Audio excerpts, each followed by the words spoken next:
So I have some long-term follow-up to episode 68, where we talked about how to take smart notes by Sankey Aarons. And I want to talk to you a little bit about this new hotness in the tech space called Rome Research. You familiar with this, Joe? I am. Okay, well, I got a demo of it this morning from a friend of mine who is using it, and I've seen Drew Kaufman rave about it on Twitter. And I have looked at it before. It's a web app. The logo is ugly. It doesn't have an iOS equivalent, and thought, I don't want to touch this thing with a 10-foot pole.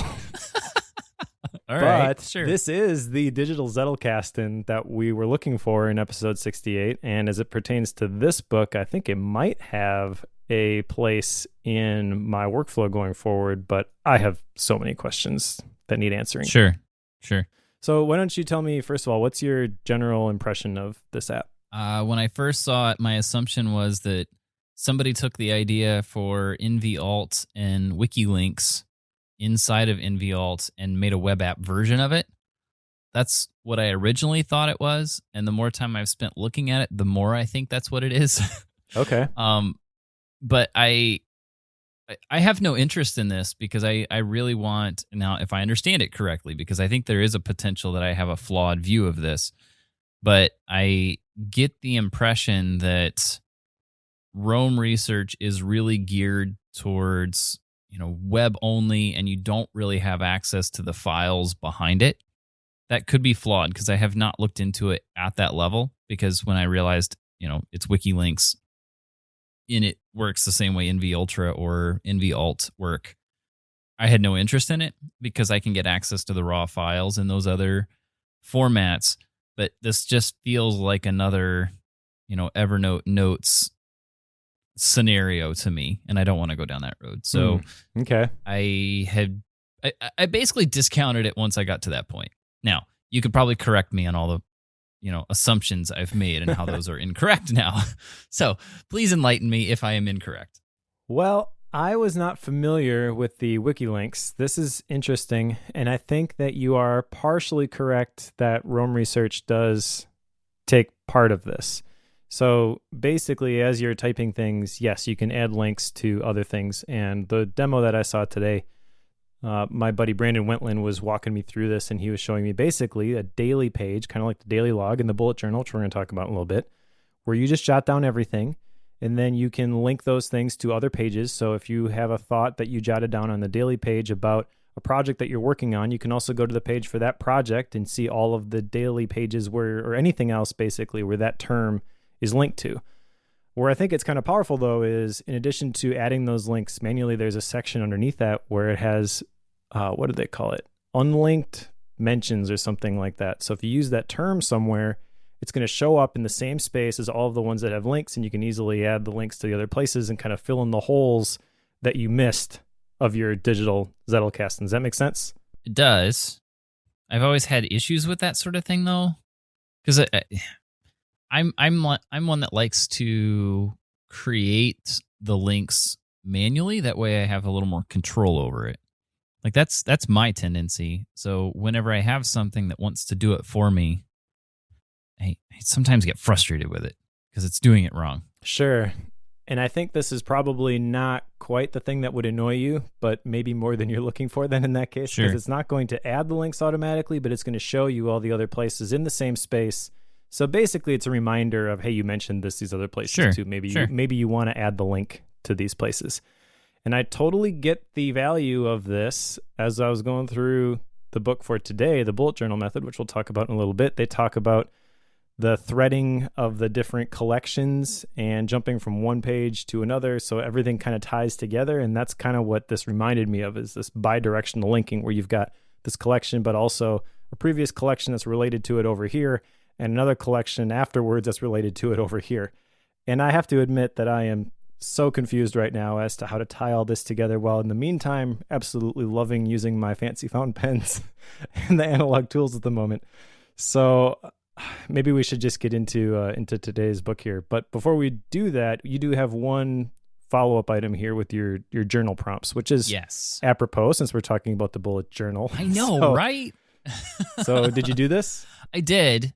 I can't say I'm 100% on, actually, following through with it every single day, but I have been doing it probably 4 or 5 days a week right now. And there's two particular prompts which are very morbid to talk about without the context of the antidote which this comes from. But the idea is to reflect on what life would look like without things that I find extremely important to my life. So one of those is, what would my life look like without my family? And the secondary of those are, what is the worst that could happen to me tomorrow? Which both of those are not fun to think about or talk about, but they at least help me in the process of becoming aware of how important things are to me and keeping that stuff front of mind. So I will continue to do those, but again, a little morbid without the context of an entire book, I would say. Right. So are those working their way into your bullet journal system then? They are, yeah. I have a collection, to use the terminology. I have a collection of journal prompts, and then I just review those each day. That's all it is. Okay. Super complicated. Well, we better get into this because yeah, probably. This is probably going to be a long one. It very well could be, yes. All right. So today's book is The Bullet Journal Method by Ryder Carroll, who is an interesting person if you understand his story. I was familiar with pieces of it. I'd heard him on different podcasts when this book first came out. I feel like he's a really good writer, and reading the stories in this book added a lot more context to some of the things that I had heard previously. And I'm going to try and summarize kind of how this came to be here right at the beginning, because in the first part of this, he talks about why he developed this bullet journal or Bujo system. And it was basically because everything he tried did not work. And he was diagnosed with, was it ADD or ADHD? One of those two. I forget which one. Well, they're the same thing. We just used to call it ADD. Okay. And so he thought kind of that there was always something wrong with him. And he developed this system in a notebook that he brought with him everywhere. And it was kind of the only thing that held his life together. And then someone asked him, like, what's the deal with the notebook? And he shared it with them, and he thought they were going to be like, you are crazy. But instead they're like, this is amazing. You got to tell people about this. And he was kind of shocked by that, but that's kind of how the bullet journal came to be. He created some videos. It took off because a lot of people really liked what he did. And it's an analog task management system that you can do with a pen and a notebook. And that is very appealing to both of us. I think maybe you more than me, just based on your history with all this stuff. But I have to admit that as I was reading through this, I'm really excited to start implementing this. Now, I haven't started it yet because I placed an order for a journal, which unfortunately has not shipped yet. And that is the Heirloom Journal by Ugmonk. It's kind of like a fancy Levenger circa disc system type journal, because I wanted the flexibility to move around the different pieces and things like that. But we'll get into how we're going to implement this in a little bit here. But let's start maybe with just the basic idea. What's the problem that the bullet journal is trying to solve here? That's really part one of this book, the preparation. Yeah, and I think that particular piece is one. Let me back up here. You and I had a phone conversation earlier in the week about this because I think we both got a little excited about it.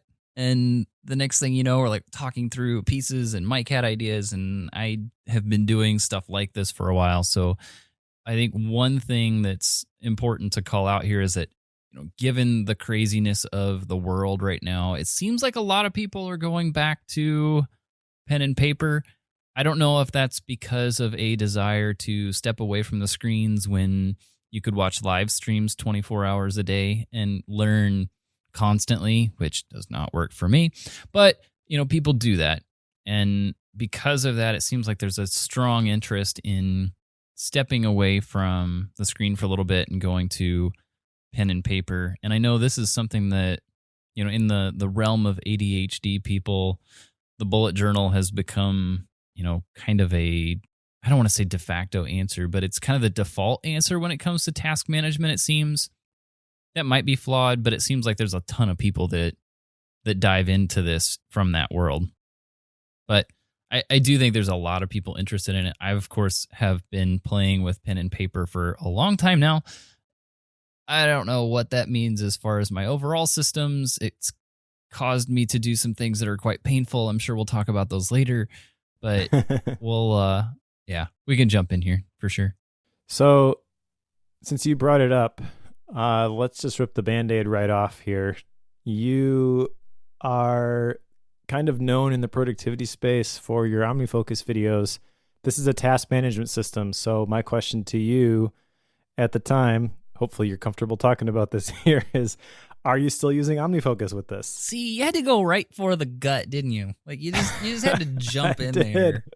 I did. Thanks, Mike. Well, because I think also you mentioned that you've dealt with ADHD stuff in the past, and this really is clicking for you. So I want to talk about the difference between those two systems and kind of why you think this is working so well, because I think this fits into this first section here where we're talking about kind of the mental decluttering and his system, but not a system sort of a thing. Sure. Well, story time, I guess. The thing here is that I have been fighting Lyme disease and a mold infection for almost 2 years now, which is not a fun process. The good news is I'm towards the very tail end of that whole endeavor. The problem with that is that I have been struggling with ADD. I'll call it ADD. People in the world, you know better. I'm gonna call it ADD. I don't have the hyperactivity side of it. So I have struggled with ADD for a long time, but the trick here is that fighting an illness like that, it had a strong effect, at least in my case, it had a strong effect on my brain, which actually in some weird way minimized my ADD symptoms. But now that I'm coming out of that fight, my ADD has gotten severely worse, which brings me to what do I do about it? And the big thing that I have found that I really have to watch is how much screen time and how much time I spend playing with technology. Now, that means that things like spending all of my time managing tasks in a digital task manager really isn't a great idea. The reason for that being that whenever I go from task A to task B, that transition is extremely dangerous for me because it's very simple for me to have a fleeting thought and then I spend 45 minutes to 2 hours researching that thought, trying to figure out, could I use that Ruby library? If I could use that, that means we could develop that product, and then we could do this. And would I be able to use Todoist alongside OmniFocus for that? What about Trello? Rome Research. Yeah, Rome Research. Who knows? I can go down that rabbit trail very quickly and multiple times a day. And it almost always happens between tasks. And when it's in a task manager, if you have bought my course on it and you've been through any of the articles I write about it, you know that I have a tendency to build a single list in OmniFocus and I only work off of that one list. I'd call it a dashboard or something. And that is because if I have multiple lists to look at, it's way more fun to jump around and then, dive down a rabbit hole trying to explore how those different lists can work together. I have to stop all that and focus on one. Otherwise, the research train can get away from me very quickly.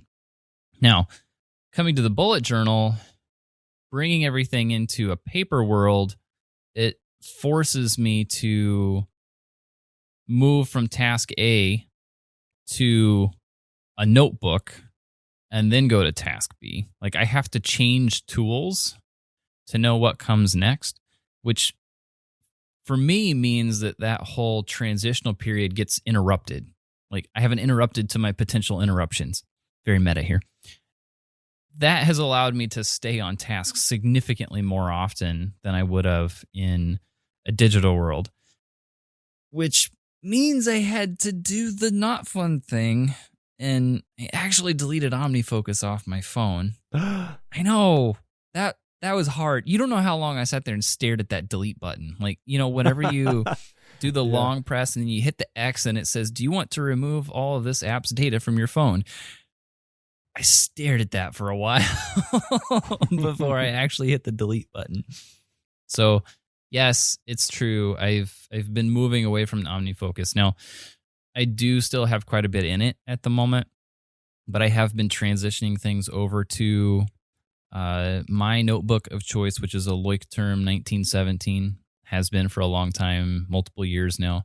So I did pick up a new one and started doing a formal bullet journaling system in that. But yes, I have stepped away from OmniFocus and gone all in with pen and paper. There you go, Mike. It's all out in the open. Band-Aids ripped off. Well, I don't think there's anything wrong with that. I find myself wanting to do the same sort of thing and having the same sort of resistance where I don't like the idea of deleting OmniFocus.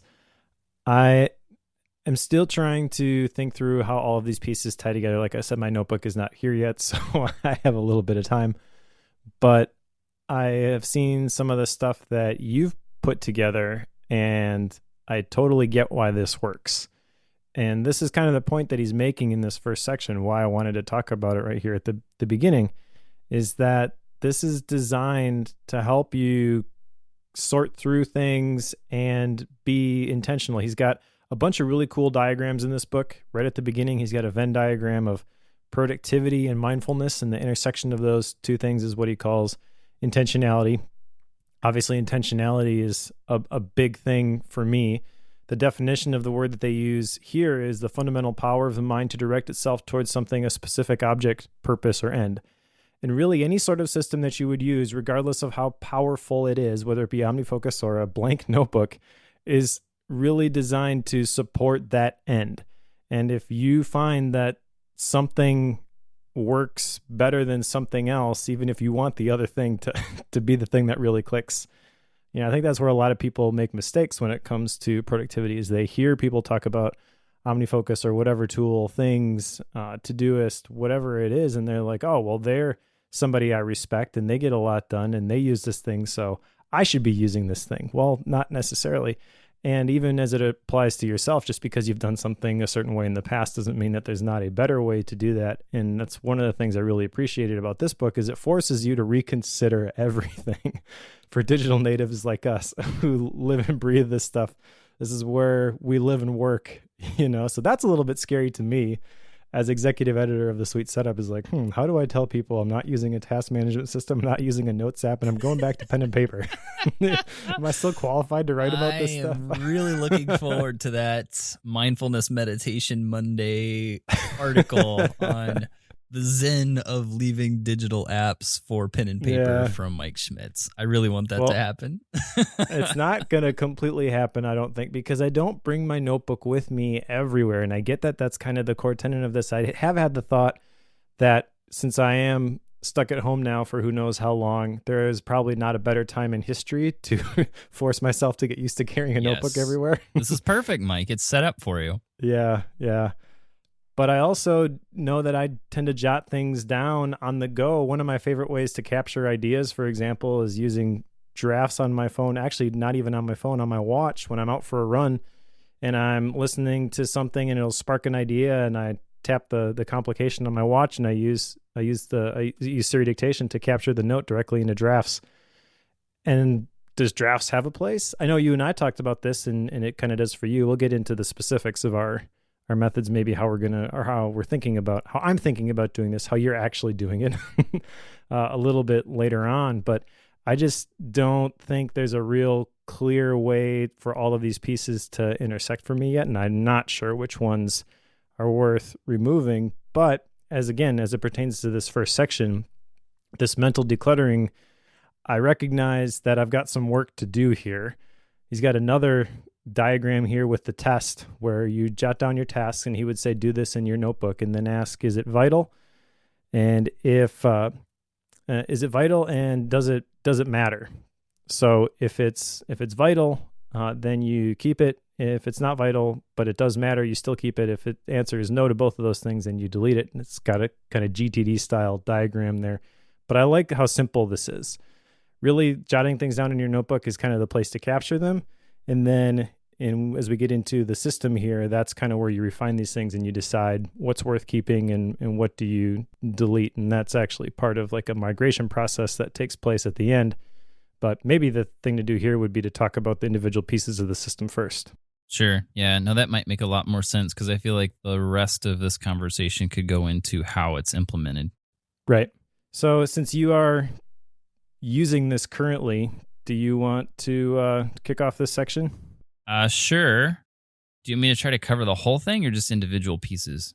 Maybe let's just talk about some of the individual pieces and real briefly how they tied together, and then we can go into and talk about more detail specific parts of this. Sure. So kind of give us the overview. Yeah. So the piece I think you're talking about, you were referring to drafts and how that plays into your system, but that's one that starts with what Ryder calls the daily log or rapid logging. Think of it as your scratch pad for the day. Now, we like to use drafts. We like to put things into it, and then we can action it off, and it goes to some other app, which is where the whole digital world can get complex very quickly. But this is a simple process of having a list of things that you're going to work on that day, but also the ability to add to that new things that come to mind, or something I like to do with it too that he recommends is just noting interesting things that happen that day.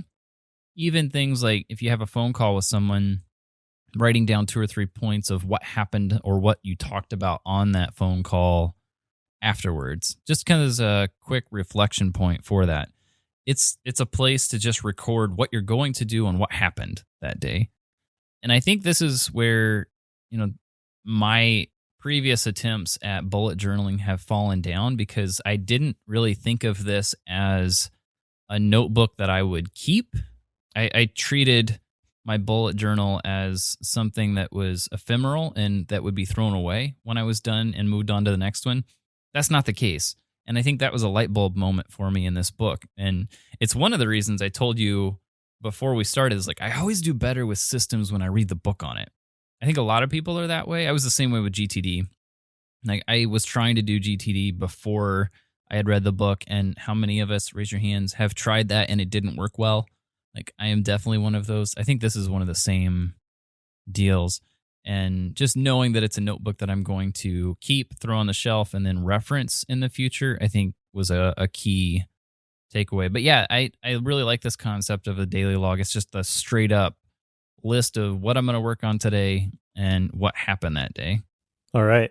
Yeah, in the rapid logging, the way this happens is that you have different topics which identify and describe the content, and then under those topics and pages, you've got all the bullets for the tasks, which are the things you need to do. The events are your experiences, notes, information that you don't want to forget, and then he gets into a little bit of like custom bullets and signifiers that you can use. So there's a whole syntax that goes with this in the book, and this is where I think if you just like watch the video on this, you come away with it and you're like, that's a lot. I'm not going to do that. Is that fair? Yeah, I think that's very fair. Do you do the actual bullets, like the dots? I suppose you don't know. Well, I'm not doing any of this yet because my notebook isn't here. I can tell you what I have been doing, which is probably a version of bullet journaling, but definitely not what Ryder Carroll is talking about here. And that is that I have a time block for my entire day. I write down my highlight from Make Time by Jake Knapp, John Zaratsky. And then I jot down up to 5 tasks that I want to get done that day, and I cap it at 5. And basically what I've been doing is copying that in my notebook that I'm using right now is the Baron Fig Confidant, the plus size, the James Clear one. Sure. So it's just a dot grid. I bought the James Clear one because it's black and it has a shiny cover. It looks cool. That's really it. And I've been using the rest of the space that I have on those pages for just jotting things down like a daily log. But I confess that when I jot things down, at first I was thinking about the different types of bullets, and I eventually just started using standard bullets. And I don't have any place that I'm putting these things yet because I'm still thinking through how these pieces are going to tie together.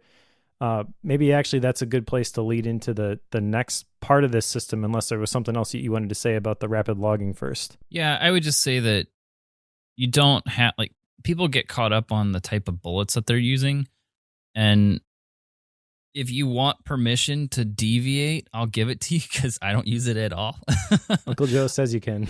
I've been using Patrick Roan's Dash Plus system for years now, probably 5 years or so. I remember reading his article about it when it first came out, and I adopted it very quickly after that. But yes, it's one that I have been using that system for quite some time, and I just, it's going to be very difficult for me to change my thinking from using dashes to dots, so I just keep that. Sure, and I think Ryder Carroll would probably say that is completely fine based on some of the examples of other people and the customizations they've made to their bullet journals. But part of the thing that he mentions here with the bullets is that you can mark something as a task, for example, and then you can modify that bullet. You can make it an X for when it's completed.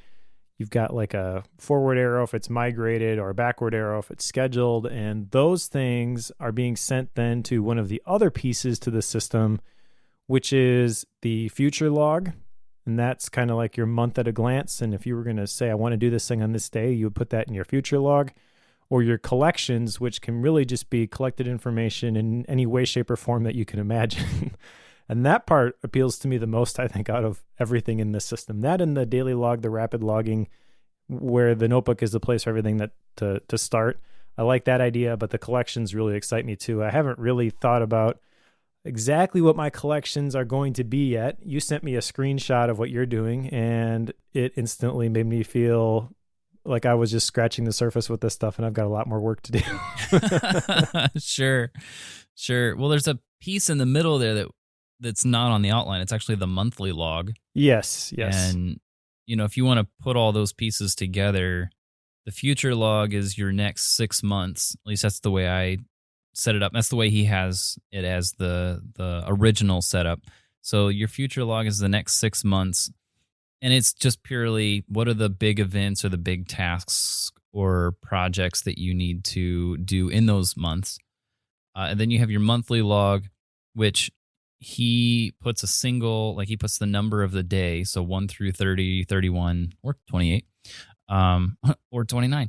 So he'll number those all the way down the page and then write a single thing that happened that day that was of importance. But the opposite side of the spread, he'll keep track of the tasks that he needs to do in that month. Yes. And I've ended up using that as kind of my catch-all for tasks that I need to do this month, or aspire to do this month, and then be willing to move those later in the migration process, which I'll talk about later. But you do have that future log that then gets migrated into the monthly log, which can then get migrated into the daily log. But like you were talking about the collections, that's kind of interesting because it's like a separate list that doesn't really play into, like some people have weekly logs. Yep. He doesn't mention that as something. I have actually very few. The ones that I sent you the pictures of, and I can explain those, but those are part of my monthly. So I've got setups for things that I track every month, and there's 2 different ways that I do that. One, and he talks about it later on, is habit tracking. There's all kinds of ways that you could draw up or write out ways to track habits. And I can get a picture of this. Actually, you can use the picture I sent you, Mike. Cool. And put that into the show notes. But I just have a list of the habits that I want to track, number the days of the month, and I just put a dot on the dots in my notebook for the days that I got it done. And then it's real easy to see a list or a running tally for the month on the days that I got it done. Above that, I have kind of a graph where I track my sleep, my mood, and my stress. Sleep is based on number of hours. It's a scale from 1 to 10. So those are somewhere around 8s. In the picture Michael put in the show notes, there's one day, if you look at it towards the beginning, that says 4.5. Didn't sleep well that night. Lots and lots of reasons for that. And if you look through that's also the day that you didn't follow through on any of the habits. Correct. And it was also a day I had some pretty high stress. So, yep. It was a rough day. So, and I have forgotten, all the details around why that was. But whenever I look back at this, it explains quite a bit. But yeah, and the graph, I rank my stress levels from 1 to 10 throughout the day. I rank my mood from 1 to 10 throughout the day, and it's a graph that goes across the top. I got to find the link. This is not something I came up with. This is something I borrowed from somebody that I ran across on YouTube that had this. I don't remember when I discovered this, but I definitely like the concept. So yeah, I'll have to hunt down that link and send it to you. But it's super interesting to track things in that way, I think, anyway. Makes it easy to see what's going on for the month. It's definitely fascinating, and I think that's one of the cool things about the bullet journals, that it's flexible, and there's a lot of people doing a lot of really cool things with it. I think we mentioned on this show, Matt Ragland, he's a YouTuber who he is the bullet journal guy, and by the time this goes live, he'll actually have a journaling course available. So we can link to that if people are interested in it. But even if you just watch some of his videos, he's got some really cool ways that he's implementing some of this stuff. And what I like about his stuff is that it looks good, but it's not super fancy like a lot of the other stuff that you'll see, because you look at some of this stuff and you're like, I can't do that, so I'm not even going to try. And Ryder does address that in this book too, that you don't have to do that. I want to go back just for a second, though. I'm glad you corrected me, because this flow, I think this is important to describe. So basically, you're jotting down things in your daily log. Like, let's say you have an idea, you want to figure out what we're going to do for Bookworm episode 100, because we were chatting about that before we hit the button. Right. Okay, so that goes to the daily log, and then you realize that episode 100 happens sometime later this year. So then that goes to the future log under that month. And when you start that month, you go to the monthly log, and you transfer those things from your future log onto your monthly log. And there's actually 2 pages to that. There's a calendar page, and then there's a task page.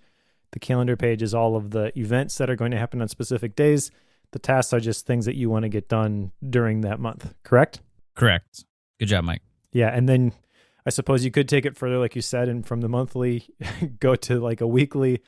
That was one of the questions that I had for you when we were chatting prior to recording this was, so GTD is kind of built on this idea of a weekly review. There's no weekly log here. Do you just do it daily, monthly, and that's good enough then? And you kind of said, yeah, it is. Yeah, I think so. The way Ryder spells it all out, that's how he's been doing it. But this is another one of those light bulb moments for me. I've always struggled with the weekly review. That's why I wrote so much about it whenever I was learning about it, because the more I wrote about it, the more I would actually do it. It was kind of a requirement thing for me.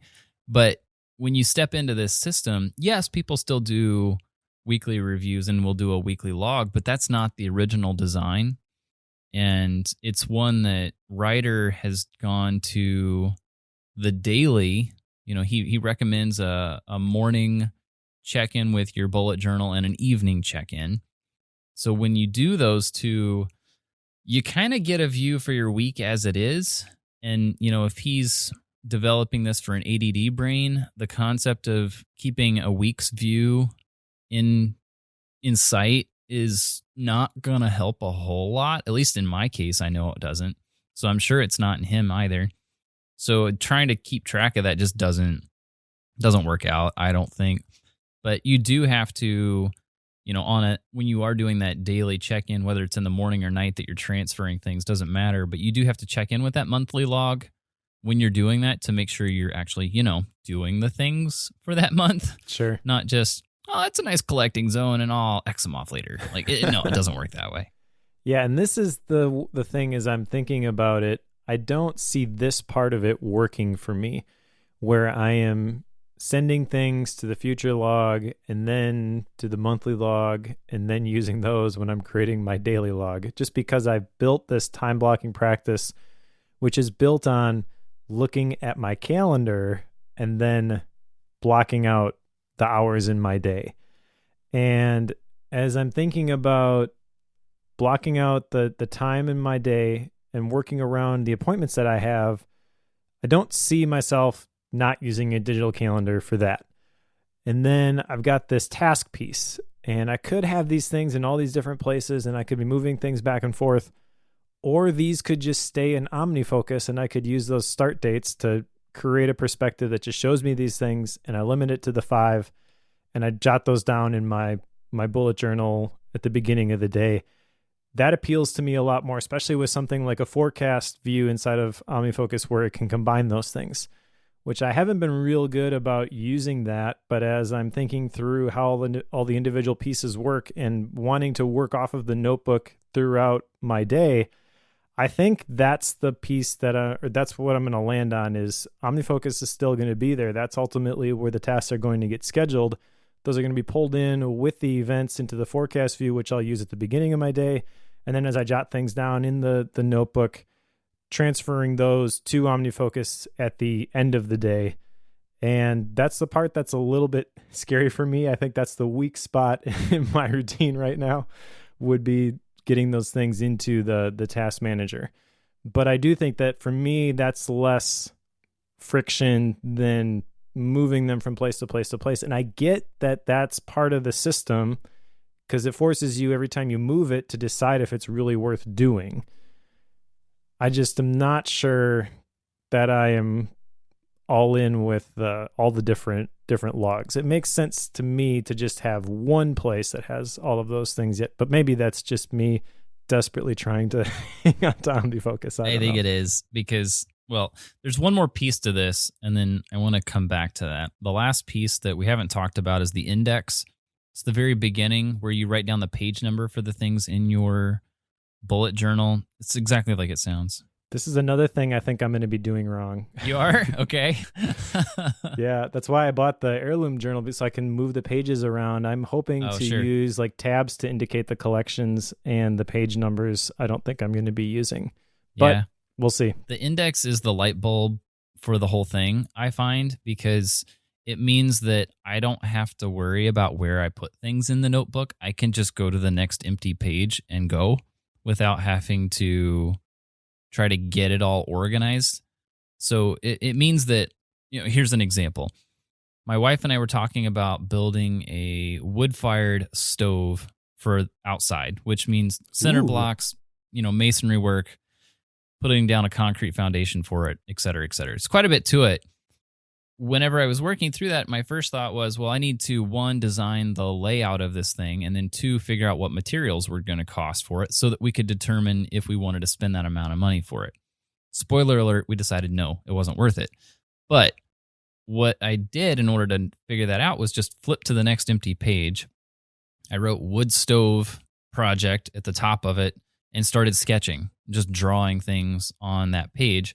But whenever I finished writing the title, I flipped back to the index, wrote page 18 in the notebook, and wrote the title for that. And that was it. Like, it's just there. Now, if I'm ever referencing that or want to look back on that, I just go to the index, find it, and go to that page, as opposed to trying to figure out what order did I put things in. That's the beauty of it, I think, is, write your future log, get it drawn out, go back, put it in the index. Put your monthly log together, go back, put it in the index. The thing he doesn't say to put in the index is your daily log. That's where he recommends using like the bookmarks that come with most notebooks today, which is exactly what I do. Like, I just there's one of them, like the striped one in the look term always is my daily, where I need to be at. So yeah, to me, the index is something that ties a lot of it together. But I think the piece you're struggling with that I want to come back to is this migration step. Well, before you get there, I guess let me just explain the index, because I want to get your perspective on this. Sure. The reason that I went with the journal that I did is, just like you said, next blank page, you can jot down whatever. And my solution to this problem, which appears a lot more elegant in my brain, is not going back and creating an index for that, but popping that page out and putting it in the appropriate section indicated by a tab for that particular collection. And again, I don't know exactly what I'm going to use for the tabs in this notebook, but that appeals to me a lot more than having a bunch of random numbers all over the place. Sure. I get that works to go find things, but it feels to me like that's a limitation that is present in a bound journal. And does doing it, like being able to rearrange those things in order, does that appeal to you at all? No. And that's because, like, okay, here's a question for you. What am I missing? Yeah, so here's a question for you. The purpose for like the rapid logging piece and the daily log and, you know, different aspects of this, the monthly, you know, history log, with those particular pieces, some of what you are recording is a history of what happened that day and how you're feeling about it. Like, I've got a number of notes in mine already on day to day about, you know, why did I only sleep 4.5 hours that night? Why was that day so stressful? And, you know, maybe depending on how I spelled it out, I have notes about what I should do differently next time, or like a reflection point about it. But that ends up in the daily log. My journal prompting goes into my daily log as well, just so it's all tied together and all in one spot. My question for you is, you know, if you have that viewpoint, you're saving these notebooks in perpetuity. You're not going to be getting rid of these. They become a history of your life in some way. That's the way that, you know, at least that's the way that Ryder Carroll presented it to me in the bullet journal method. Yep. And that's what clicked for me. In your system, if you're moving things around and you have the ability to put them in order, yeah, how do you maintain that history? And when you pull things out of that, does that mean you have to buy a bunch of the little discs and a bunch of these in order to maintain them? Like, what does that look like? Yeah, no, good question. And to be honest, I don't know. I had the same thought because I'm like, I'm not just going to keep adding things to this disc-bound journal. It's not going to be 3 feet thick, you know what I mean? Right. It's the only thing that I can bring in my backpack whenever I go anywhere.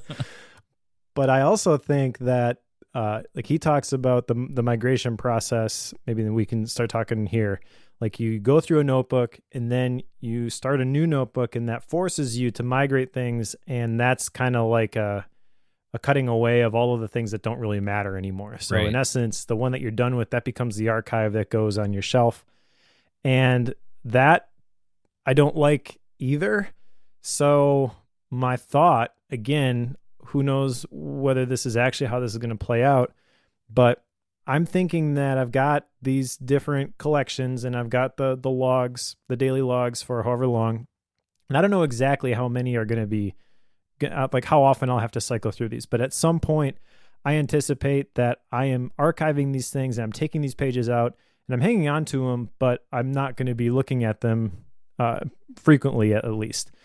And I want to, as part of this process, start digitizing these notes as well and sticking them inside of something like Day One or Good Notes. Again, I haven't exactly landed on where this should go. It seems to me that Day One is a good spot for this because I could create just like a digital journal of everything that I wrote on a specific day. Just snap a picture, OCR it. I can go back, I can search, and I can find that stuff later inside of Day One if I need it.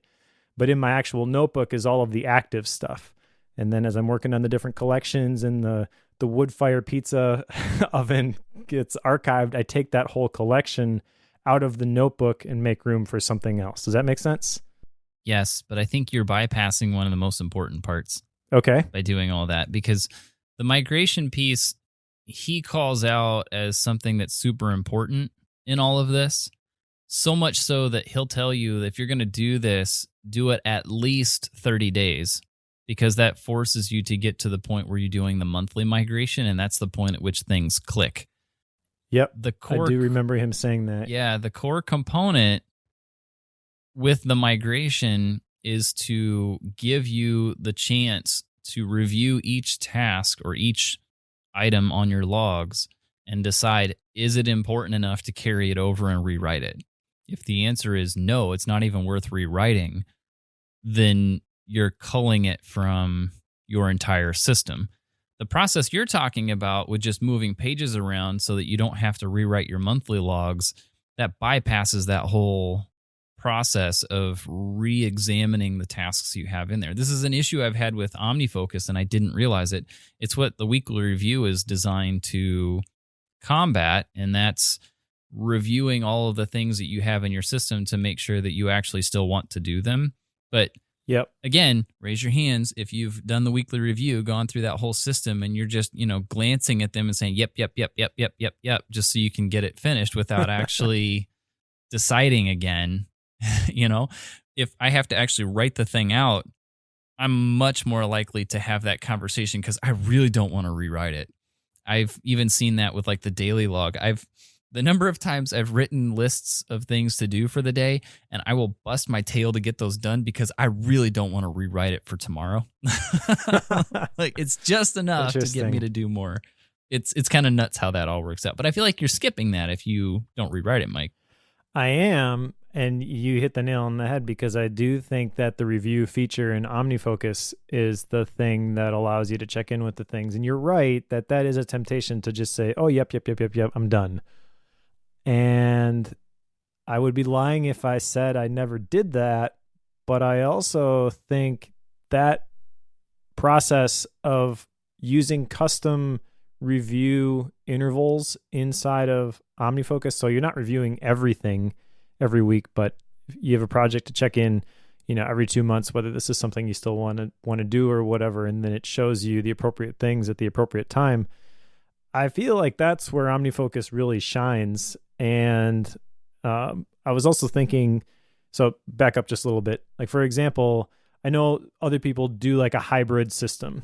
Sean Blanc does a hybrid system with an analog notebook, and he uses things. And one of the things I don't like about things is that there is no really weekly review feature like that where you can check in on the projects. You have to go through everything. And I don't know, maybe I just need to give it a shot with the bullet journal, but I feel like that process that you described of having to rewrite the things, that would just make me really angry. And I get like that's an incentive and a motivation for you. I feel like for me, that would cause me to just be like, no, not going to do this anymore. So I'm a little bit worried about that. That might be the difference between an ADD brain and someone who's not, like a normal brain. That might be the difference there. Don't call me normal. But yes, that might be why, because I will just naturally have tons and tons of ideas and things I will write down that go into this. I have had a couple daily logs that fill an entire page, and I've seen other people's daily logs that are like 4 or 5 lines, and I'm, how do you do that? My brain runs way too fast. It's like I had a psychologist tell me, it's like, oh, you just have a Ferrari brain with bicycle brakes. Like, yep, that's about right. That's the way it works. That's a great description. So yes, I think you're going to be skipping some of the important pieces if you don't rewrite it. But maybe that's not something that you find you really need, because you can reevaluate it just by looking at it without the pain of having to rewrite it. Well, I don't know. I feel like the last 12 months specifically, we've talked a lot about, and I have done a lot of work on culling the things that I should not be doing. And I feel like the migration process, as he describes it in this book, is a system or a framework which helps you to keep the important things. And maybe it's just because I feel like I've had some success in this area lately where it almost feels like I don't really need that right now. Maybe that's not true. Maybe I'm looking at this through rose-colored glasses, and because I don't practice the migration, this whole thing falls apart. But the value for me, I think, is in the rapid logging and the analog tools and the creating the collections and thinking things through on paper. Again, if I were to just go all in with the strict bullet journal method, that means that most of my favorite apps I don't use anymore. And that makes me a little uncomfortable, to tell you the truth. We were talking before we hit record on Yep. MindNode and how like notes from books that you read, that could be a collection, a custom collection inside of your bullet journal. Could be, but I've got hundreds of these things at this point, and I'm really happy with the system that I've landed on. So I don't want to look for a different way to organize that information.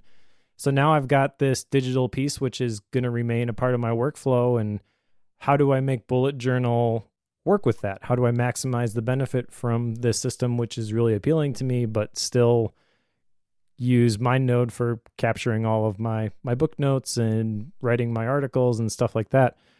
I don't really know. I think I need to play around with this a little bit more. I do think, by the way, on the topic of my maps in particular, that if as soon as I start doing the rapid logging inside of like my daily templates that I've been doing, that all of a sudden I will start doing some mind maps on paper and not going to the app because it's right there, and it's going to be something simple, and I just got to get it onto the paper and out of my brain. I fully anticipate that happening, but I am uncomfortable with the thought of leaving all of these things behind. And it's tough for me to decide which ones to keep and which ones to let go. I am not naive enough to think that I can make everything work. I think if I'm gonna try and do this, it's gonna have to replace some things. I got to keep this as simple as possible. But there's a lot I like about my current system that I don't want to chuck because this worked for Ryder Carroll, if that makes sense. And yet you're exploring Rome research. I know. Again, because he talked one little section in here about like the threading of the collections. And I thought that was brilliant, the way that he did it, paper pencil or paper pen, how you can tie these things together and go from one collection to the next collection to the next collection, and they're all related. And I'm like, wow, that's really cool. There's got to be a digital way to do that, and then Rome's the big thing right now. Everybody's talking about it. So just so happened, my friend Brandon was talking to me about it this morning, and he's like, hey, are you guys familiar with this? And I'm like, well, yeah, I'm familiar with it, but I really don't get it. And he walked me through it and showed me some of the stuff that he's doing. And I was like, wow, this is pretty cool. So I don't know where all this fits. I don't even know how much Rome is going to cost once it comes out of beta. Right. So that's another factor. But if you're not capturing every note inside of drafts, for example, do you still pay a draft subscription? I don't know. I think for me, it probably makes sense because there are places where I'm not bringing my notebook and I got to capture some things, but I don't know how all this stuff ties together yet. I got to get this notebook in my hands. And I feel like not having the page numbers and the ability to move things around, especially for me at the beginning, is going to give me the ability to try some things and not feel like I've wasted the whole notebook when I mess something up. Sure, yeah. I can just pop that page out and try something else. Yeah, no, I think that makes sense. I know that, like, for me, I like having just a single notebook, but I've been carrying a notebook like this for years now, so it's not a new thing. I've had, a reading material book and a notebook in my backpack for at least 3.5, maybe 4 years, 3 years, somewhere in there. So this is not a new process. I even bought like my latest backpack is a Peak Design Everyday backpack. And I love that thing, but I bought it with like specifically knowing how I would carry my books with me. Like that was a core component of searching for a backpack. It was super important to me. Right. Lots of moving pieces here. I do want to talk about some of the custom collection stuff. That's addressed in part 4, though. So before we get there, maybe we should talk real briefly about part number 3, which is the practice. There's basically a whole bunch of productivity principles that he talks about in here. Lots of cool personal stories. I don't want to try to go through all of these, but there's a couple things that kind of jumped out to me.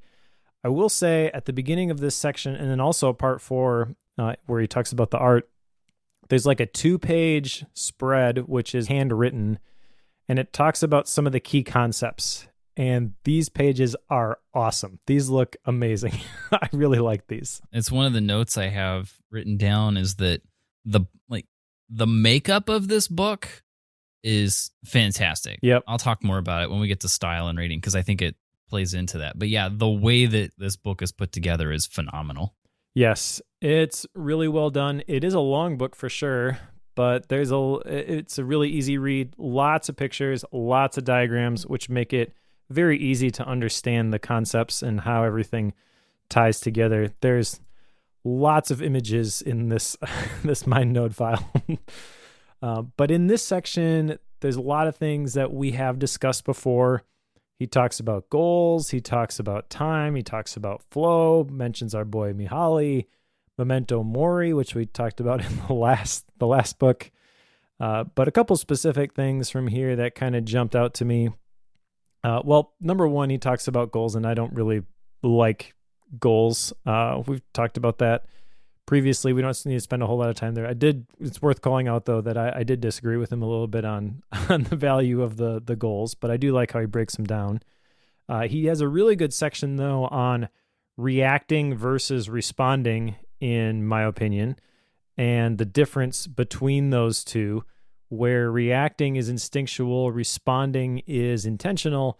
And in my opinion, I feel like this perfectly encapsulates what the bullet journal method is all about, because by logging all of these things and forcing yourself to slow down, you are able to see things the right way, and you are able to not just react, but you are able to respond intentionally and appropriately, because the process of transferring the things down onto the page helps you kind of work through things. Anything in this section that really jumped out to you? I mean, I've got a couple other points here, but I don't think so. I mean, the big piece that I like about the way he did this is like he has to intro the book, but you could tell he just wants to get straight to the system. Like he just wants to, but he has to lay some groundwork first.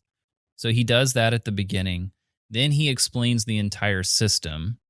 Then he explains the practice of using that system, which is where we're at right now in all of this, which I feel like has a lot of core productivity tenets that I think he's including because this is designed for people who are brand new to the world of productivity. And I think he does a phenomenal job with that. And then he gets into kind of the art and the detail, the subtleties that go into using the system. So I think he laid it out really well. But this particular piece in the practice, like I didn't have anything in this section that really stood out to me that I really, really, really wanted to talk about, because I feel like it's a lot of things we've talked about already in the past. Sure. Well, there is a section here on rubber ducking. Do you do this as a developer? Totally. Rubber ducking is solving a problem by verbalizing the problem to a rubber duck. So just the process of explaining things coming out of your mouth, you see them for what they really are, and you see the solutions to the problems, which is really good. You made a comment, which I didn't think about, of this being like a productivity primer sort of a thing. I didn't think of it that way when I read this, but maybe that's just because of where it is, where it comes after the system.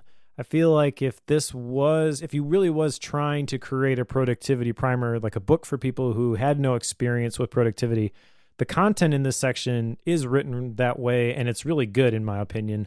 But maybe based on the other books that we've read, we would expect that sort of stuff, the why, to come before the how in the system. So maybe like flipping part 2 and part 3 around. Now that I see it that way, it does feel a little bit weird that he walks through all the specifics of the system and then tries to explain why it all works. I feel like maybe some of this stuff could have been at the beginning, but I'd never even had that thought until you shared it right now. So I don't think it's necessarily needs to be. I feel like it gives you enough to keep you engaged as you go through this. But maybe if you were coming to this and you just have an absolute disdain for productivity books and you want to, it might be worth, jumping to part 3 and reading some of these concepts before digging into the specifics of the system. I could see that as a viable approach as well. I see this as kind of it's similar to the GTD approach. So when David Allen wrote Getting Things Done, he starts that whole process by helping you get your day-to-day and week-to-week tasks under control, and then works his way up to helping you figure out what your life mission is. So he starts ground level and then works his way up. I feel like this is the same thing. Like he really needs to talk about the system at the beginning, because that's what people are after. Sure. And it's one of the main reasons I think people pick up the book, is so that they can understand those pieces a little bit better.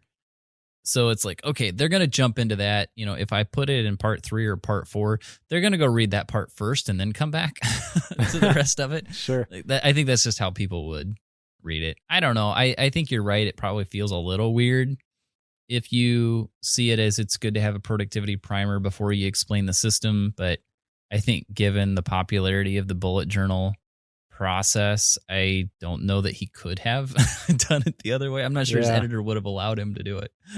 Well, it feels a little bit weird between the system and the art where he talks about some of the custom collection stuff, but I'm not quite ready to go into that section yet. There's a couple other things I wanted to call out here. There's a reflection section, which I think we've probably talked enough about that in other episodes. We don't need to dig into that a whole lot, but I do admit that I want to incorporate some sort of reflection into my bullet journal. And again, got to work through what that looks like. I've got the template set up inside of day one. I honestly love doing it that way, but I get the value of pieces of that being sprinkled into the bullet journal itself. And then, if I'm going to be doing it there instead, do I take a picture, store it in day one so I can go back and find that stuff later? Because I do that occasionally where I go back and I search through those things and review those things. One of the things that I've been bad at doing consistently, but I totally see the value in, is like going back and reviewing all of your old journal entries. And I feel like that's way easier to do if you are using day one rather than a bunch of notebooks on a shelf. But that's probably justification for wanting to do things the way that I'm doing them too. Maybe that's not as big a deal as I'm making it out in my head. A big piece of that, though, I think, is gratitude. And that specifically, I want to incorporate into like my daily, he calls it a daily log. For me, it's more like a daily spread. It's like a custom design thing where I get to use my fancy fountain pens to design it every day. And I'm completely okay with that, even though it takes me a couple of minutes just to jot down the individual pieces. It brings me joy in doing that. And then mentioning the rapid logging being a part of that. But I think the gratitude section, as I read through this, I realized that that's a piece that I want to plug in. And then he's got a section on radiance. And this is where my other action item, really the one that I jotted down other than try bullet journaling. But he talks about logging your interactions. The whole idea behind radiance, as he defines it, is it's the ability to control the world around us. You can't control the people around you, but you can influence them, and the people that you surround yourself with will shape you. So again, great images and examples of these types of logs where he just journals real briefly, a couple of sentences about an interaction that he had, and then you're able to remember the specifics of how it went last time you met this person for dinner or for coffee or whatever. And I totally see the value in that sort of thing. So that's something I want to start doing. But again, that's probably just going to be inside of the daily log as I do that inside of my notebook whenever it comes. Right. Which is where I do it. I do that same process whenever I have a phone call or I've got a meeting of sorts. Like I've got that in the daily log with the time, so I know that it's happening that day as an event. But underneath of that, I usually, or somewhere in the daily log, will write the notes of, 2 or 3 things that were important about that and my opinion on it. So I think there is some value in that. But again, like this is important so that when you do that reflection process, you can, how did that go? How did I feel about it? Was I happy with that interaction? Did Mike drive me absolutely crazy when I recorded Bookworm with him? Or did I really enjoy doing that? We won't answer that question. But this is a process that I think is super, super helpful. I think one of the things, I kind of get the feeling from you that like you're trying to maybe systematize it a little bit too far. Could because be. I think one of the things I picked up from reading this is like the purpose of this is to have a notebook that you go spend time with to slow you down so that you can think things through more effectively and reflect on things more fully. But if you're trying to systematize it just a bit too far and digitize things so you can find it later, like that kind of defeats the purpose. Sure. Not entirely, but it skirts around the intent a little bit. Does that make sense? It does. I think that's completely fair. My question then would be, I guess, how do you plan to incorporate reflection into what you capture here? Is it just going to be part of the migration process and that's enough? Or are you going to do something extra? I am staying loose with it. So what I have been doing is, my brain runs 1,000,000 miles a minute. So what happens is there are times either, recently it's been a couple like daily, but it's not always, where I'll just kind of flip back through my other daily logs and check, look through the past of the monthly log, like the history piece of that. I just kind of flip back through it and see, wait, how did that go again? Something will trigger a memory and I want to go check and remember what was my thought on that meeting. Like when I finished that meeting, what was my original thought about it? Because some new thought may have come up about that. So it's not scheduled. It's not on a routine. It's just, as I feel the need to look back on things, and I expect that to happen from a monthly and annual stance too. I'm sure whenever I migrate to a new notebook, I'm going to have an interest in just kind of flipping through the old one. Like that would seem of interest to me. And I'm sure that'll have some form of a positive effect in some form. So I don't know. I don't think I'd want to put it on a schedule. I just want it to be an option. Sure. And that makes sense. But I feel like it's missing some key pieces. Like, for example, when I want to go back and reflect on things that have happened, it's great to have a couple of notes that I jotted down about something cool that happened. But you know what's better than that? A picture or a video, Sure. Which I've been taking a lot of with my family while we've all been home together. It's kind of amazing to me, some of the photos and videos we've been able to get. And that's the type of thing that I want to capture as well. And that's super easy to throw that in a day one journal, and having that in line with all of the text and things. I feel like I want all that stuff together in order to serve the purpose that I see that playing in my workflow. I guess it feels weird to even say workflow because it's not just work anymore. It's all of the feels, all of the emotions associated with the things, which is really what we're getting into with like this reflection stuff and mindfulness and yada, yada, yada. So I don't know how to connect all these pieces yet, but I feel like the pictures and the videos, that's something that I would want stored in the same location as all this stuff, right alongside my notes from whatever day, all the pictures that I took from that day as well. And just doing it in a notebook, obviously I'm going to lose that. I think there's two different ways that people come at like logging their history as it happens. One is people want everything in one place, like what you're talking about, which I think is why day one has been so successful, because it is that. It is awesome at keeping track of everything that's gone on. It's why there's all kinds of scripts and recipes and things where people can just automatically enter things into day one. Like that's why. But there's another world where people have different types and they review those different types as they need. I fall into that category because I would like to keep all of my text notes separate from my pictures and videos. So yes, I'll review and reflect on my bullet journal on occasion, but I do that same thing flipping through the Photos app on my phone or on my Mac.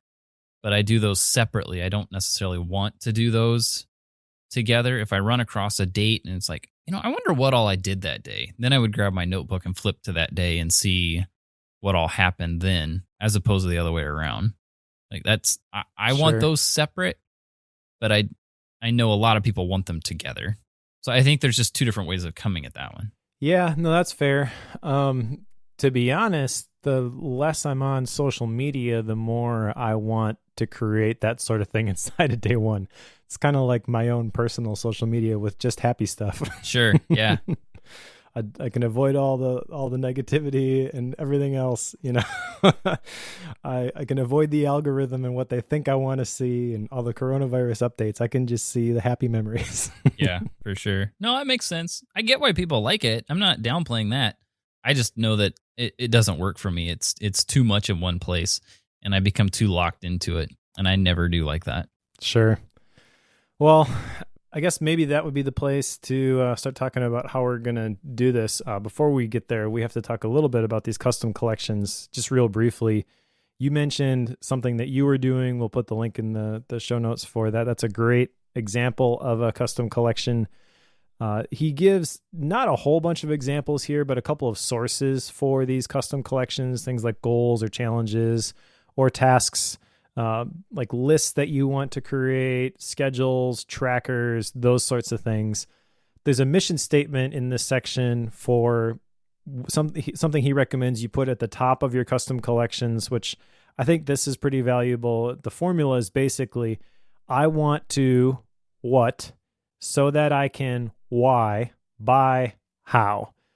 And it just forces you to answer some of those questions, which again is the whole purpose of this method, is to get you to think about being mindful and intentional and choosing the right things. But if you were to just grab this formula and fill in those blanks, it kind of forces you to think that way. And I think that's really cool. This is why I like the idea of the tabs, because I think if you create that mission statement as part of it, and I don't think I'm going to copy that mission statement exactly, but as part of these collections for whatever projects, and I'm jotting down notes and mind maps and whatever else, there's one project in particular that I am going to create right away, I know, as soon as I get my notebook, that this forces you to kind of crystallize why you're working on this thing in the first place. But also once that's there, I think it's easy to see when this thing is kind of, its time has passed, and it's easy to, using my system, remove that, archive it, put it somewhere else. But that's not exactly the way that he would explain to do it. He would just say, add these things to your collection. And then, as you were mentioning with the migration process, that's the point that you filter these things. And if it's not important anymore, it doesn't transfer over to the next notebook. That's kind of terrifying to me, by the way, to create a huge custom collection for a big project. And then you run out of space in your notebook, so you get a new one. And then you've got to recopy all of that. Maybe it's 20 different pages. Because the project I'm thinking about, that's probably not too far off, like the amount of information that's going to be in this collection.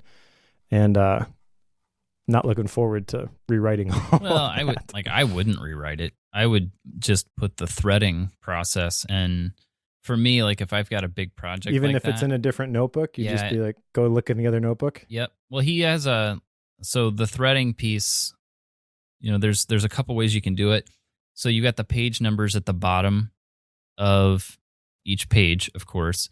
If I turn to page, what am I looking at? If I turn to page 10, this will be a good example. So one of the custom collections that I'm running is just a list of books I've read. And I just started it whenever I started this particular bullet journal. So it starts with the bullet journal method.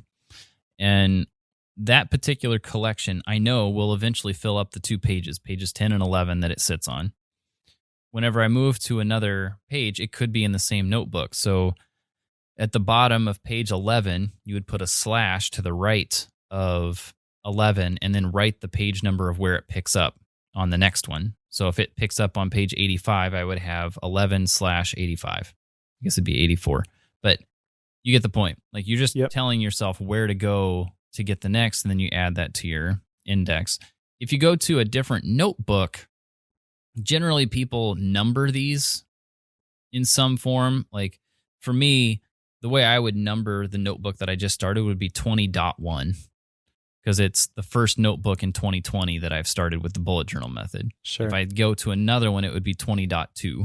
Next year, it would be 21.1. Like, you get the point. You would do that same process in your threading. So page 10 in there /20.1 page 85 in the previous notebook or in the one in the future. Like, that's how that would work. It's kind of complicated to explain, but if you see it, it's pretty simple. But if I've got a big project like that, like what you're talking about, Mike, and it's going to carry over for two notebooks, I'm probably going to carry both notebooks with me for a little while until that project's complete. But that would also tell me that if I have a project that's so big that it's going to take me 9, 12, 18 months to get it finished, I probably didn't break it down far enough. Sure. Like that's another indicator. So it probably shouldn't become that huge. Anyway, those are my thoughts. I don't think I would have that issue. I wouldn't rewrite it. Well, I wouldn't bring a second notebook for sure, but I think your point about the size of the project being too big if it's carrying over between notebooks and you use like 1 1/4, for example, which I can't remember, but I think I remember him suggesting that, where even if you're not to the end of it by the end of the quarter, you start a new one, or am I making that up? By the end of the year. So he recommends starting a new one in January 1, regardless of where you're at. Okay. I think that is definitely a fair argument to make. But I don't know.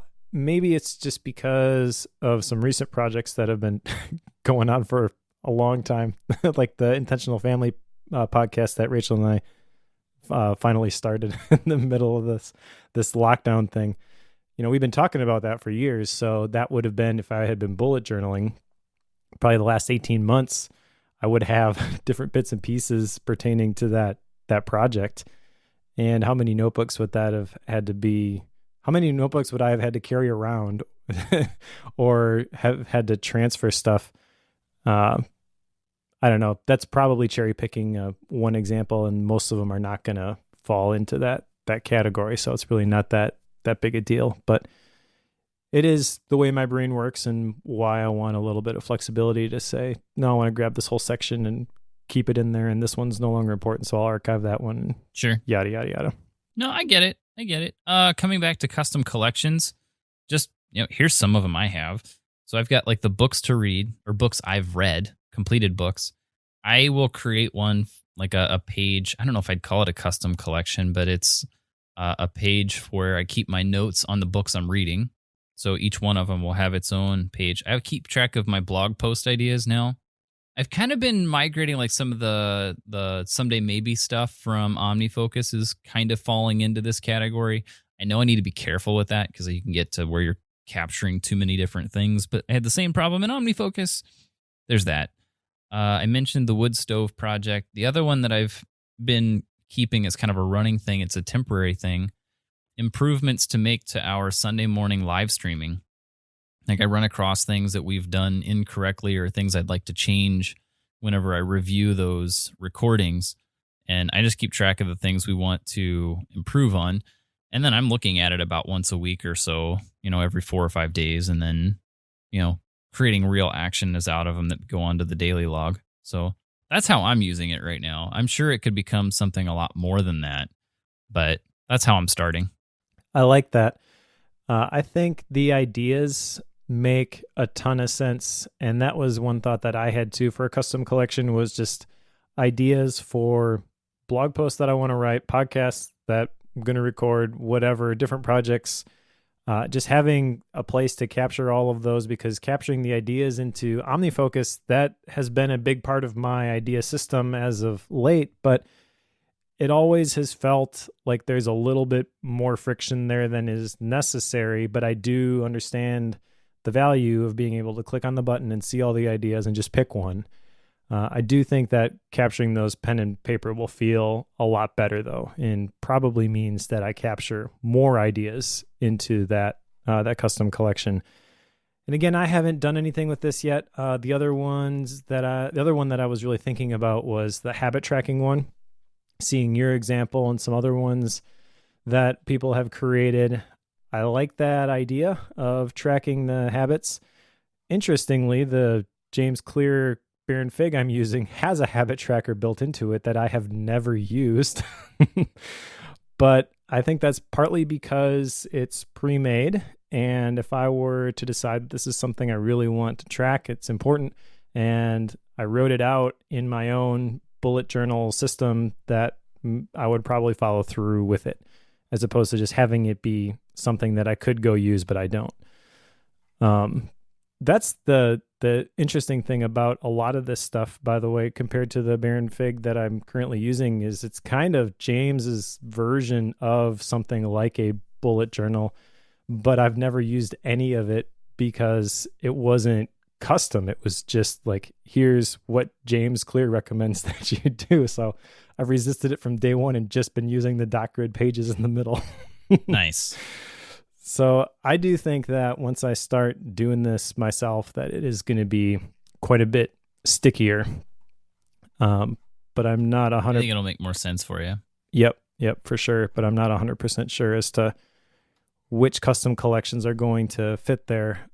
This is the beauty of the bullet journal system, in my opinion, is that there are so many different ways to do this sort of thing. And I'm a little bit intimidated to go start researching some of the other stuff that people have done, but I know that I need to do that before my notebook gets here and I kind of land on a couple, at least, custom collections that I want to keep doing. Yeah. I do have a question for you regarding this. Maybe this is getting into like how we're going to bullet journal section, but I also am trying to reconcile like all of the rapid logging and capturing the feelings and the emotions that are happening at the moment. Kind of reminds me of the morning pages. Are you planning to incorporate any sort of morning pages into your bullet journal? At that level, no. Not at that extreme, write 3 pages and call it good. But what I have been doing is writing like a goal for the day. Make sure the stage is completely set for Sunday. Now, I may have 3 or 4 actions underneath of that it takes to accomplish that, but I will set up like a goal for the day at the beginning of that daily log, but not really anything on the level of morning pages, no. Okay. I find myself resisting the idea of the morning pages, but every time I revisit it, I feel like it makes a ton of sense. Sure. I feel like the rapid logging maybe forces you to take that approach throughout your day. So you're capturing stream of conscious thought, but not as long form and not as contained as this is the first thing that I do in the morning. And I get that Julia Cameron would say, well, that's the value in it, is you do it first and it primes the pump and then you're able to create better and stuff like that. Right. So again, I'm not 100% sure where I land on this, but I do think that it would make sense in some situations, and I'm not sure yet if it does for me, to build in some sort of morning pages routine into this bullet journal method. Maybe it's not 3 pages. Maybe it's half a page or a single page before the daily log stuff. I'm not real sure, but I do know that the pen and the paper, that elicits a whole bunch of different thoughts and feelings than the digital task manager does. Yes. So I'm thinking about how to incorporate pieces of that and maximize the benefit of that into this new whatever system I'm going to be using. Yeah, one of the things that I do, so with the monthly log, like I have a lot of things that I put into that. One of the pieces that, the two pieces that he starts with for the monthly log is just that simple history of one thing that happens each day or a couple things. And then your list of tasks for the month. Like those are 2 pieces left and right hand side of a spread. That's what he starts with. But I've added to that the graphs and the habit tracker for the month. To me, that fits as part of the monthly log because it's just, something that applies to that particular month. But there's one other piece. You might be interested in this, Mike. And I haven't put it into action, but I've been sketching out what it could look like. Is an editorial calendar for what is it that needs to happen each day in the month from a content creation stance, articles, newsletters, etc. Right now, that's been focused on the work I'm doing at our church. It hasn't been my own thing, but I'm wanting to incorporate that and bring that back into it. So that particular piece, I think, is one that might be of interest to you. But outside of that, I've got some custom stuff around, I've got the list of journal prompts. I've got daily, weekly routine things, things I need to do every day, weekly, laundry, that sort of thing that needs done. I just create a list on separate pages for those, and then I just reference them when I need them. That's it. I mean, it's not anything crazy spectacular. If you do research on bullet journaling, you run across these amazingly colored spreads and people, drawing things at fantastical levels. I'm not that at all. I think what happens is, some of what bullet journaling gets into is just spending time with the notebook so that you can keep your head in the right place. I feel like sometimes people take that too far. and they spend too much time with the notebook in the same way that we would spend too much time with OmniFocus or things or Todoist. Like, we would spend too much time with these. That to me is similar to what they're doing there. Now, maybe some people are just doing that as a form of kind of a mindfulness meditation, and they do that slowly over the entire month instead of just all at once. If that's the case, maybe that's awesome, but that is not me. Like, I am not going to do that. I want the structure sketched out, and I'm going to stick to that. I'm not going to be getting all the markers and colored pencils out and drawing things out and sketching them. That's of no interest to me. Me either, even though I sketchnote. Yeah, I suppose you might be more prone to that than I would. Yeah, and this is, again, something that I struggle with is I was sketchnoting originally on pen and paper, and then I made the blasphemous decision, depending who you ask, to go do that inside of GoodNotes on my iPad, and that just feels like the natural place for all of the sketch notes. And I have a notebook now inside of GoodNotes, which has all of my sketch notes, and that's just the place I prefer to do that sort of thing. So I maybe on one level would be prone to getting sucked into that and just using all of the colors and making everything fancy. But that, honestly, when I think about bullet journaling, that doesn't appeal to me. Using different colors for things maybe does. Like when you have that graph, you're using dots for one line, dashes for another, and kind of longer dashes for the third one. And I could totally see tracking those things using different colors for my fancy fountain pens. But that's another thing that I think is really going to make this thing work for me is the selective use of those colors. So I have more fountain pens than maybe my wife thinks that I should. You have a lot. I got another one, by the way, a Pelican M205, the Star Ruby, which looks amazing. See, I thought I was the one with the problem here, and then I was the one that was like, I've got too many fountain pens, and like Mike sends me a picture of his fountain pen collection, and I'm like, what? Yeah. This was quick too. Like, there's a new one and a new bottle of ink since then. Well done, sir. I'm jealous.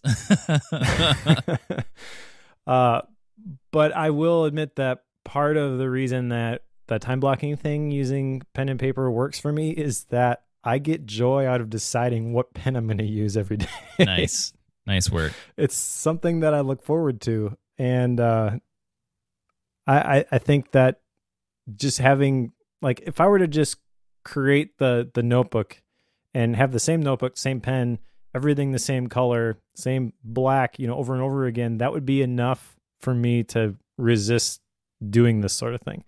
So again, I got to figure out where that happy medium is for me, because I want to incorporate elements of color to this, in addition to just choosing what color I want to use at the beginning of the day for my daily spread as I create it.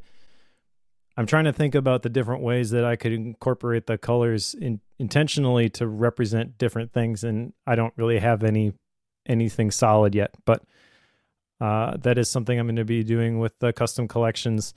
I also mentioned, I'm not 100% sold on the future log and the monthly log yet, so at least for now, I fully intend to implement at least elements of the bullet journal method, the big ones for me being the collections and the daily logs, the rapid logging. But again, doing that my own way, where I'm incorporating the time blocking for half of the pages in addition to just a list of tasks that I need to do. But OmniFocus is going to hang around at least for now with the forecast view, with the combination of the calendar events and the tasks that I should be thinking about, triggered by start dates, not due dates. I think that's important. That's another thing that kind of sets OmniFocus apart. There are other task managers that do that now, but that plus the review, that's the reason to stick with something like OmniFocus. I'm going to continue to do the book notes inside of MindNode, and a lot of the other mind maps that I will be using as I develop things are probably still going to be in MindNode too. But I do want to just start jotting down and charting things and being more flexible with stuff, doing that analog inside of my notebook. In fact, I was kind of sketching out prior to recording this, what are the different pieces of the system and what are the how does this work for me? How do I see this workflow working for me so that I stick with it? And I kind of like jotted out these different boxes and got arrows pointing all over the place and app icons and things like that as I'm trying to cobble this together in my brain. But yeah, I think for me, the bullet journal method has got to be something a little bit more hybrid. And I think that is okay. I don't think that's me just making excuses to stick with my apps. But I also know that I have to rethink some of these things and figure out, I got to have a single place for this type of stuff. I think if I try to keep it inside of the notebook and inside of other places, that's not having that single source of truth. That's the thing that would make it not work. And so we can check in next time, I guess, onto what I finally land on. If my notebook finally shows up. I think you just want to stay digital. I do want to stay digital, at least to a certain degree. Yeah. I also mentioned, scanning these things and into day one, whether that's just with a camera on my phone, or I have been entertaining the idea of getting a scanner and going paperless for years now. So again, maybe this is just justification to go buy something else. I don't know. But I think the place I'll start is just capturing it with the phone and embedding it inside of day one or GoodNotes that way. But if that is working for me, I could totally see getting some sort of desktop scanner where I can just feed the pages through quick, and then it becomes part of like a daily routine. I don't have to think about it anymore. That's ultimately what I want to get to, is where I've always got this notebook and I'm always capturing things into it. But then once they get captured there, that's not the place that they end up. They end up in the appropriate container based on the shutdown routine. I don't know. You probably think that sounds ridiculous, and that's why you're sticking with just the notebook, that you don't have to make those decisions about where things would end up. Yep. I don't know. I need to think through this some more. Yeah. I think what will change things is if and when you get your notebook, I suppose it would be when you get your notebook, I think when you go through the process of setting these things up and start seeing how some of it works together, I think some of these questions will get answered for you. That's my speculation. Sure. What else do you want to talk about? We've got action items. Yeah. Is there anything else you want to add in terms of how you are going to be implementing the bullet journal method? I'm kind of following it by the book. I'm not really deviating a whole lot. I say that, and I also know that like there's really not a set way to do it. There are some core pieces to it, like the logs, the future log, daily log, and index. The migration piece kind of comes along for the ride, but I'm kind of just following that and then building things in as I need. I think the overarching component here that's important is that I am using this as a place to spend time as opposed to spending that time on the computer. Yep. Like there's definitely that component to this that I think is especially important for me, if not vital, and one that I know I need to continue to develop and build out. So at this point, I think I'm all in on it. I am very curious to see, for our next episode, we will have been gone. Like I will have the chance to go through that monthly migration from April into May. I kind of started bullet journaling even before we picked up the book, about a week prior to actually picking the book up, and then refined it once I got into it. So I did, before I actually got the notebook that I'm using right now, I had another Loic term, and I just started setting things up in that just to see how it would work as a way to demo it before I got my real one. So I just used another notebook at the time and then took advantage of that migration process to just understand how that could work.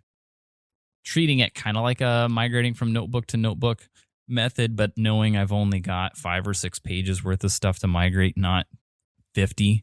So that made a big difference. And then whenever I got my real one, I actually set it all up the way I wanted it. So yeah, I think for me, it's just I want to go through this process, see if I can do the 30 days that he recommends, see how it goes, see how my brain's doing. And for sure, we'll check in next time. That'll be fun. Absolutely. All right, so action items. I think we both have an action item to implement the bullet journal method. Yep. Anything else specific you want to call out in terms of action items? I don't think so, because this show has basically been one big list of action items. That is true. I will mention specifically that I want to start logging my interactions. I mentioned that earlier when we were in part 3. And I think that's something that you can do whether you are using the bullet journal method or not. But I definitely see the value of jotting down some notes after an interaction. And it kind of reminded me of the other action item I had where I rated the relationships of all the people that were in my life, like the plus, and stuff like that. I feel like I've done that in the past and I've seen the value of that, and jotting down notes about the interactions can help me make those distinctions a little bit easier, recognizing that when I am going to be interacting with so-and-so, can I expect that they are going to add, or can I expect that they are going to take life and energy from me? It sounds really bad to think about it that way. Yeah. But it really is true. Like, there are people who charge your batteries and then those who drain your batteries. And I feel like recognizing that before you get into an interaction is really important in terms of keeping the interaction positive. Agreed. But you do deal with this whole draining process of recording Bookworm with Joe. You deal with that quite well. Good job, Mike. Proud of you. You're Joe plus. That sounds like a robot of some sort, which I am far from. All right. How's the style and rating on this one, Mike? Oh, the style and rating on this is phenomenal. Even if you disagree completely with the bullet journal method, it's a very entertaining read, and I like the visual style. I like all of the diagrams that he uses. There's a lot of them that I jotted down just because they help me crystallize like what this is supposed to look like in my MindNode file a lot better than a bunch of text would. But I also didn't grab everything. Like, there's so much visually going on in this book, and it looks like they're all hand drawn. I'm guessing that they are all from Ryder's bullet journals in the past, and that really helps this click. Without those, I don't think this book is as effective. I feel like this book does a really great job of laying out the method in an understandable way. Even though it's almost 300 pages long, it's a very easy read because there are so many visuals. It doesn't feel any longer than a lot of the other books that we've read, at least in my opinion. We mentioned part 3. There's a whole bunch of like productivity primer stuff. A lot of things that we've talked about before, but even as I read through them, there were a couple things that not only were good reminders, but also different ways, things that I had heard described different ways than I had before, and it really helped it click for me. I think this is a worthwhile read for anybody who's interested in productivity at all, whether or not you are completely digital and you hate the idea of using pen and paper. I feel like understanding the bullet journal method will still spark some ideas like it did for me. You know, I'm not going all in with the bullet journal method as he prescribes it here, but I'm taking bits and pieces of it. And I'd say I'm probably going 75% of the way in, at least in my brain right now. Who knows, once I get my journal and I start messing around with this stuff, what it actually looks like. It is going to be fluid. I know that for sure. But this is easily a book that I would recommend to just about anybody. Very entertaining style of writing, very, in some places, self-deprecating humor, which makes it more relatable, I feel. He talks in here about imperfection and embracing failures as part of the journey. And by sharing some of the stuff that he struggled with, it helps you feel like you can relate to him and his system a lot easier. There's a ton in here for just about anybody. I struggle a little bit with where to rate it because it is so fun to read. And I don't know, on the same level, I don't feel like, maybe this is just because I haven't tried the bullet journal method yet and hasn't completely changed my life yet. But I don't think this is like a revolutionary book based on a lot of the other stuff that we've read. But it is very, very good. So I'm going to rate this at 4.5. All right.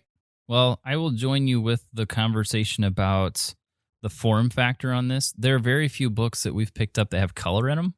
This one does, and it kind of has to. Yeah, true. That was one of the things I picked up right away.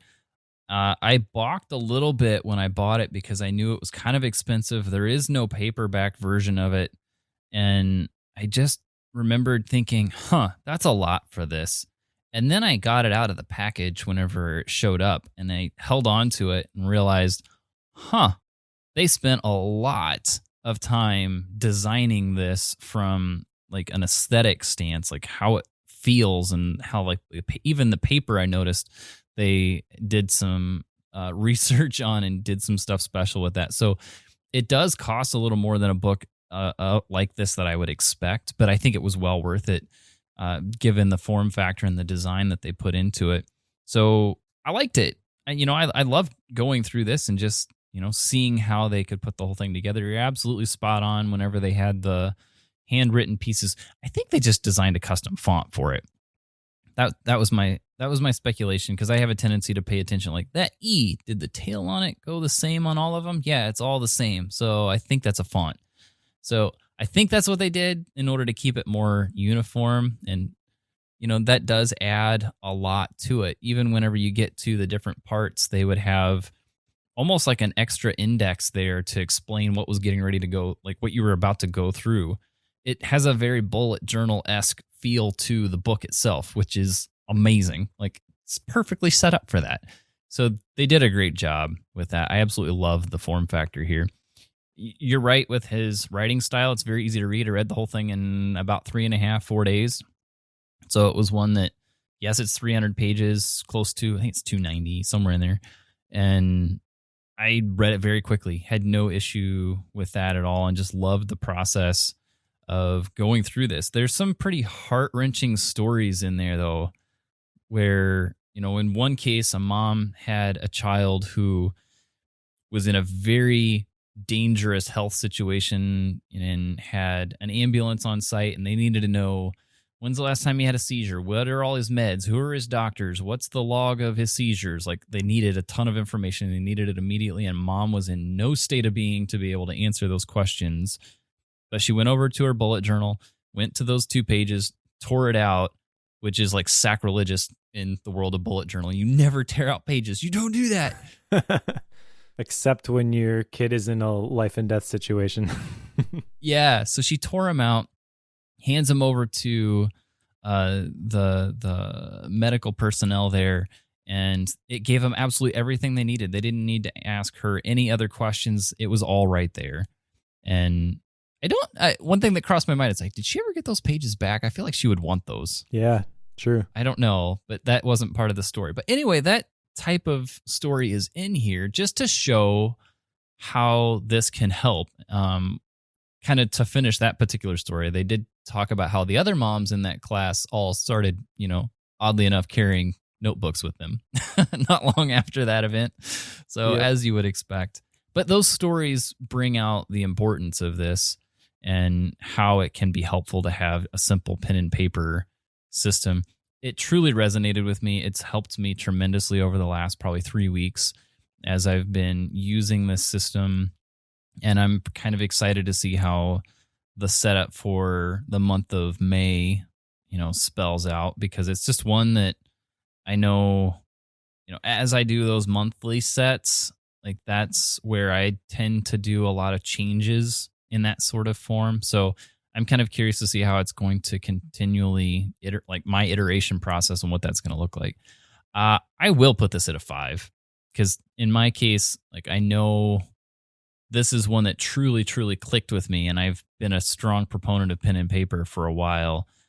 And it does pain me to say that I've left OmniFocus as a result of this, but I think that's a testament to the system and how well it's been thought out and how well it's put together, as well as how well Ryder Carroll has been able to present it.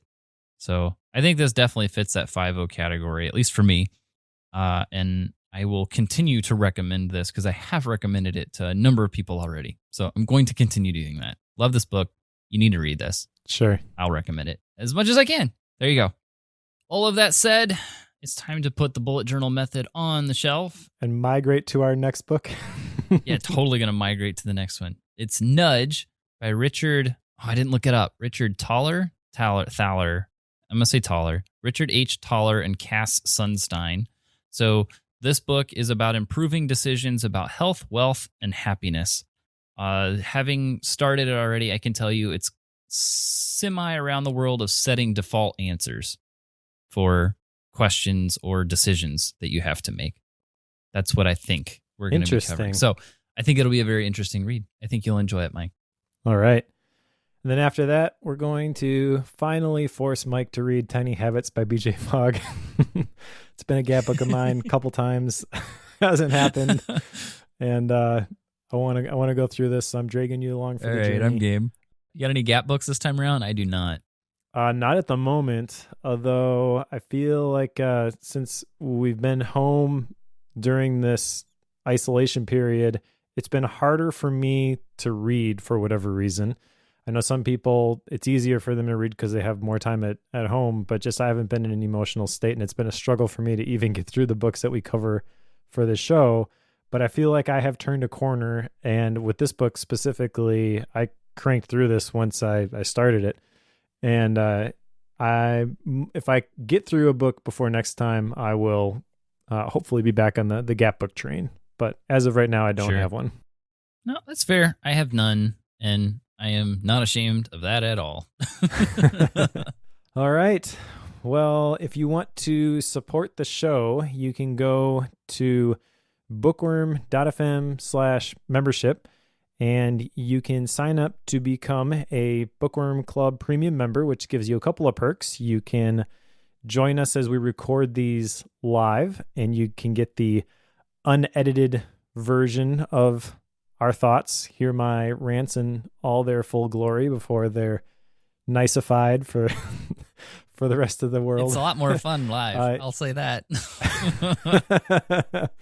Especially for some of the books that we cover. This one maybe not so much. The ones that we like, maybe not so much. But I have been known to hold strong opinions from time to time. You also get access to the MindNote files that we've mentioned here. So I create mind maps for all of these books that we read. And those are in a separate section in the Bookworm Club for paying members. $5 a month will get you access to that stuff. And it will mean a lot to Joe and myself. This is definitely a passion project. And the fact that people are willing to support us really means a lot. So thank you to all of the Bookworm Club premium members. And if you want to join, you can go to bookworm.fm/membership or just tap on the little icon inside of Overcast. That'll take you there too. Absolutely. I love our members. They're amazing. Thanks, team. And it's fun when they listen along whenever we're recording live and then we have chats going on because, we're talking about flight logs and how people used it as a form of bullet journaling before it was cool. I want to know more about that. Definitely curious. So anyway, bullet journal on the shelf. Pick up Nudge if you're reading along with us, and we'll go through it next time.